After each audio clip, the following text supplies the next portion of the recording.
Alright, Shalom. First and foremost, I'd like to give all praise and honor and glory to where it's due. To Yahweh, Bahashim Yahshua, Bahashim Arkadash.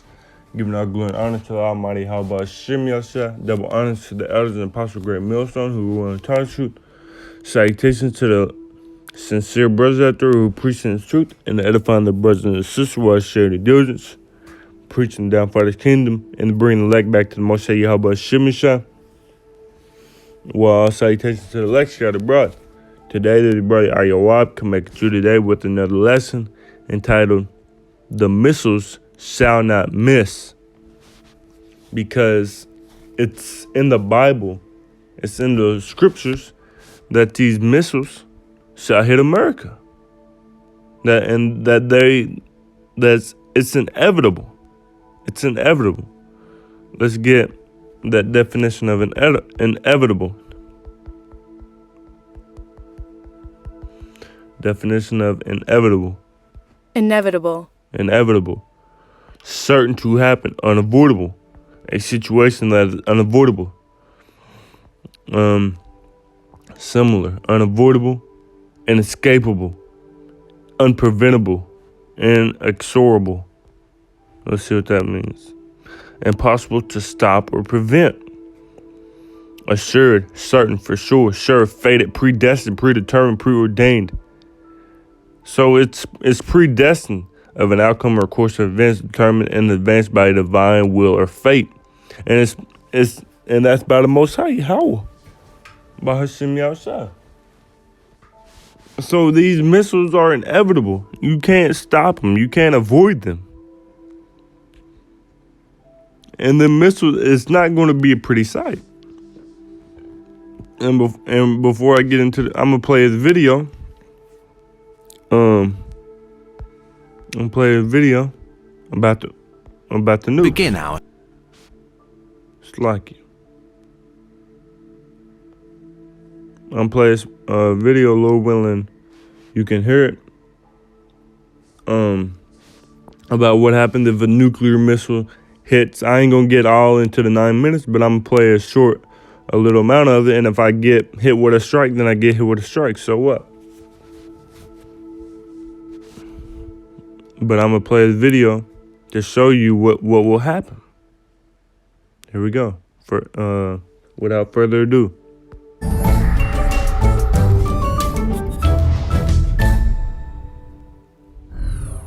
We begin our story in the middle of downtown in a major city.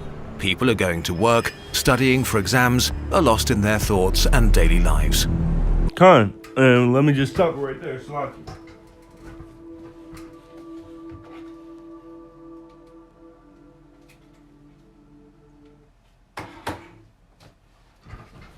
Slaki.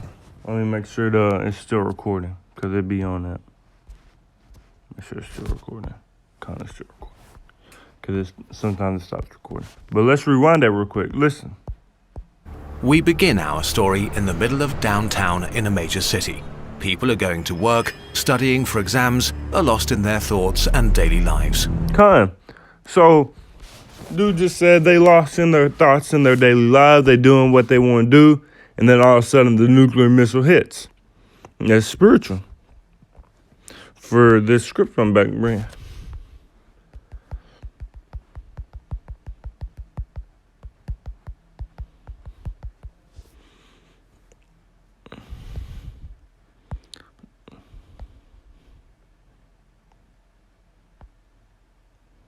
But this is Matthew 24, verse 37. But as the days of Noah were, so shall also the coming of the Son of Man be.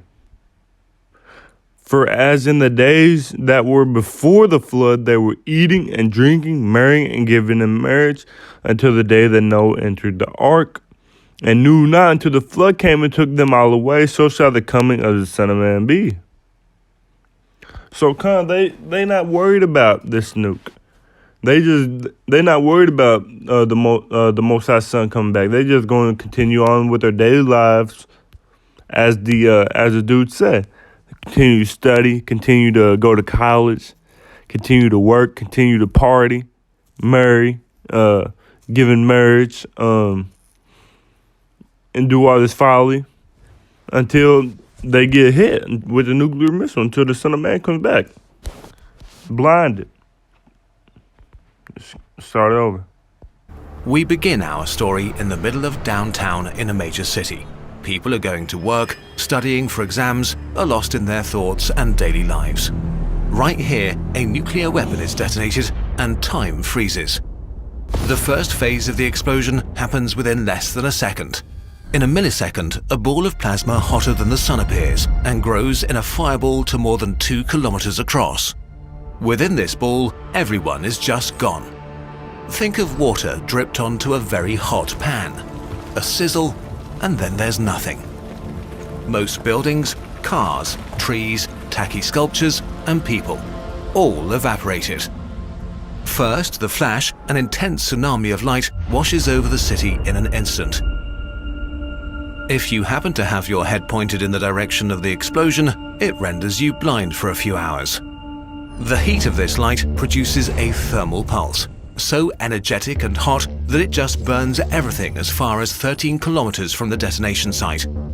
What this means is that everything in an area of 500 square kilometers that is able to burn starts burning. Plastic, wood, fabric, hair, and skin. If you happen to be in reach of the thermal pulse, one moment you're on your way to work, the next moment you're on fire. Now the second phase begins. It happens in a few seconds. Most people will now first notice that something is wrong, but it's already too late for hundreds of thousands. The flash is followed by the shockwave. The heat and radiation of the fireball create a bubble of superheated and supercompressed air around it that's now expanding explosively, faster than the speed of sound, creating winds stronger than hurricanes and tornadoes.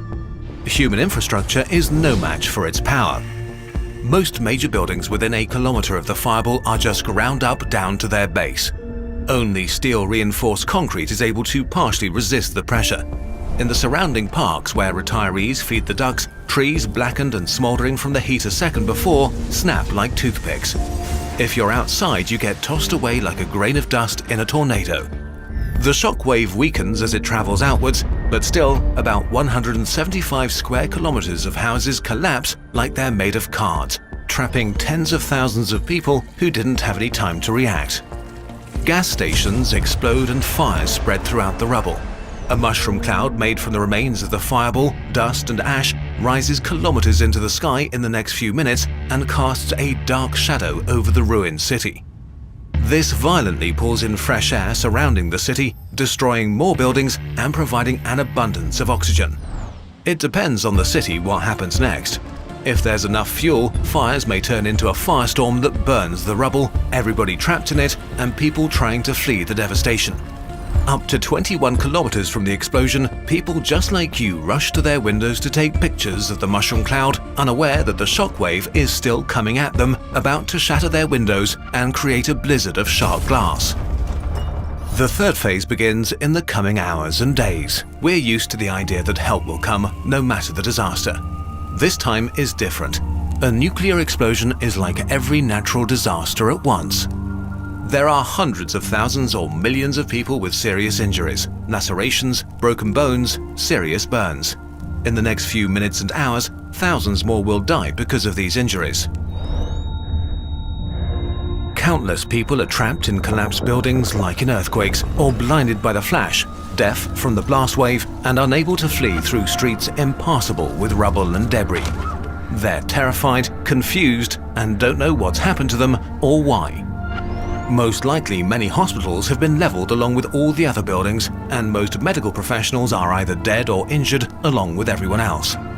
The survivors lucky enough to have been in metro tunnels or standing in the right place to be unburned and unhurt won't have truly escaped harm yet. Depending on the type of weapon, where it explodes, and even the weather, an awful black rain can begin, with radioactive ash and dust descending on the city, covering everything and everyone. The invisible, malicious, silent horror of radiation takes its turn. Every breath carries poison to the lungs of the survivors.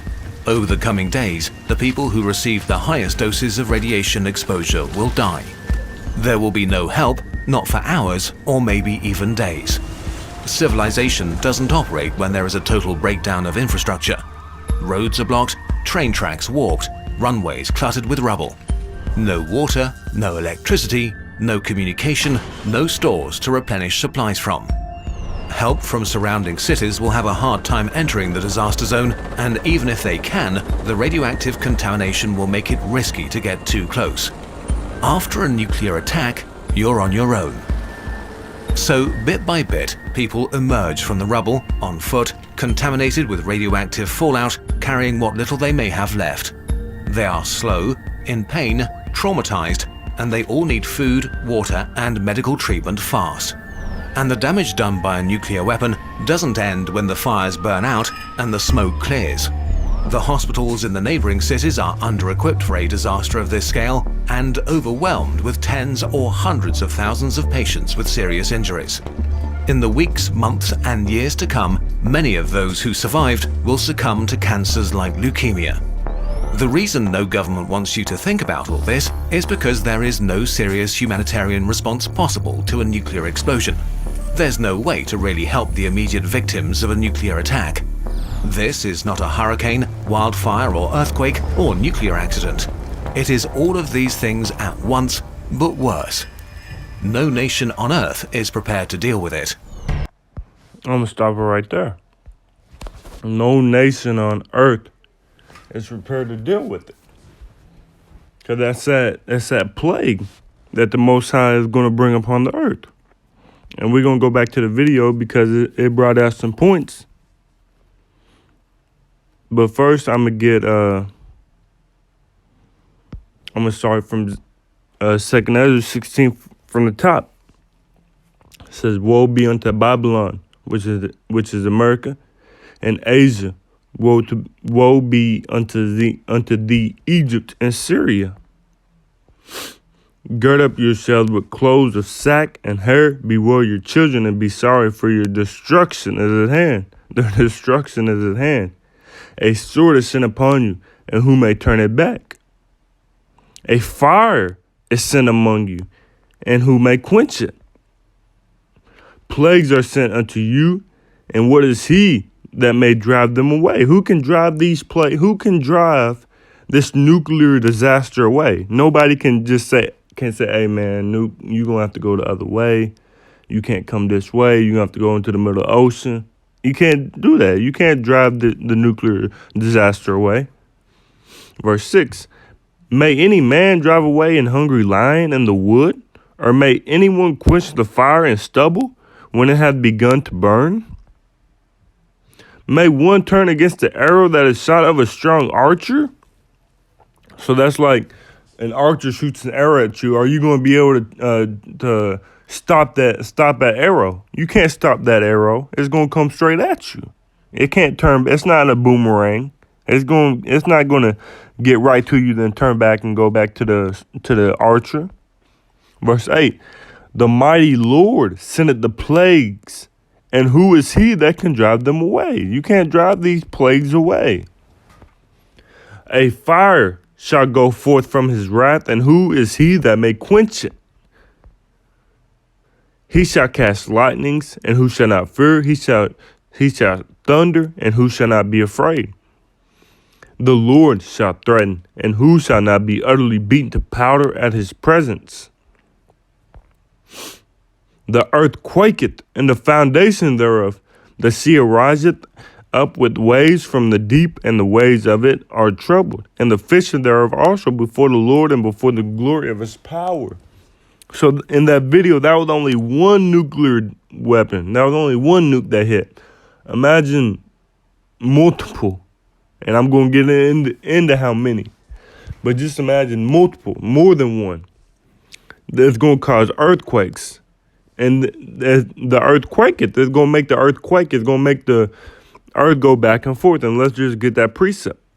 In Isaiah 24 verse 20, "The earth shall reel to and fro like a drunkard, and shall be removed like a cottage, and the transgression thereof shall be heavy upon it, and shall fall and not rise again."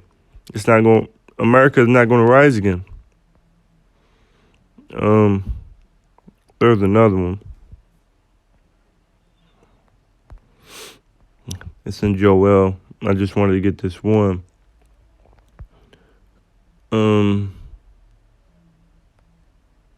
Where's it at? Here, Joel 2 verse 10. The earth shall quake before them, the heavens shall tremble, the sun and the moon shall be dark, and the stars shall withdraw their shining. What is that? The earth is going to quake, and the heavens shall tremble, and the sun and the moon shall be dark. You're not going to be able to see the sun and the moon, and you're not going to be able to see the stars. Why? Because that cloud from the nuke, it's going to cover the stars and the sun and the moon. You're not going to be able to see it. It's going to be dark. Verse 2, Joel 2 verse 2, a day of darkness and of gloominess, a day of clouds and of thick darkness, as the morning spread upon the mountains, a great people and the strong. There hath not been ever the like, neither shall be any more after it, even to the years of many generations. So it's going to be a day of darkness.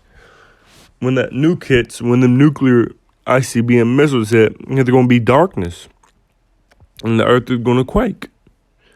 Verse 3, a fire devoured them before them, and behind them a flame burneth. The land is as the garden of Eden before them, and behind them a desolate wilderness. Yea, and nothing shall escape them. You're not going to be able to escape that fire. But back in Revelation, verse 12, the earth quaketh, and the foundation thereof. The sea riseth up with waves from the deep, and the waves of it are troubled, and the fish thereof also before the Lord, and before the glory of his power. For strong is his right hand that bendeth the bow, his arrows that he shooteth are sharp, and shall not miss, when they begin to be shot into the ends of the world.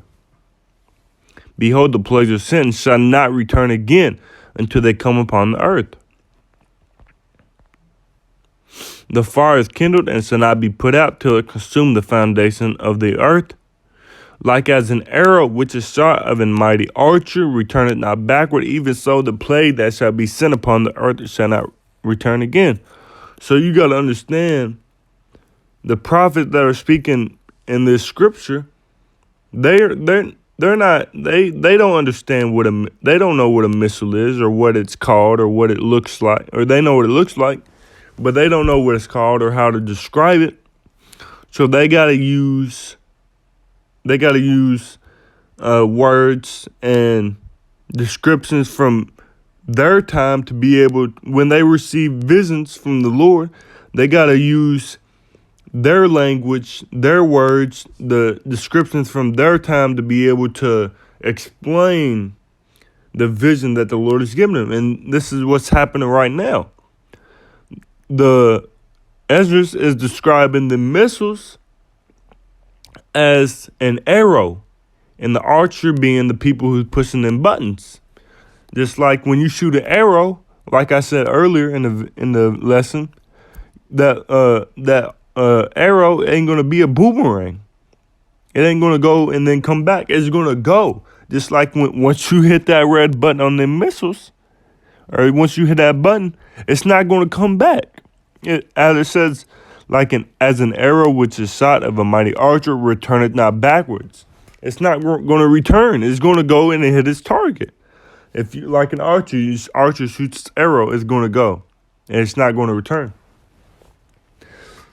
Just like in verse 13, for strong is his right hand that bendeth the bow, his arrows that he shooteth are sharp and shall not miss. Them missiles aren't gonna miss. It says when they begin to be shot into the ends of the world. So do you think an archer can shoot an arrow from America and shoot it all the way to Australia, or all the way to Russia, or all the way to Africa? Shit, you think an archer in motherfucking what's a small state? I don't even know. You think an archer from Maryland can shoot it from one side of Maryland to the other? No. So what's it talking about? It's talking about the missiles when they begin to be shot into the ends of the world. That's the missiles. Let's send missiles that's going to be shot into the ends of the world. And it's not just going. It's going to be everybody shooting against America, not just one country. It's going to be all.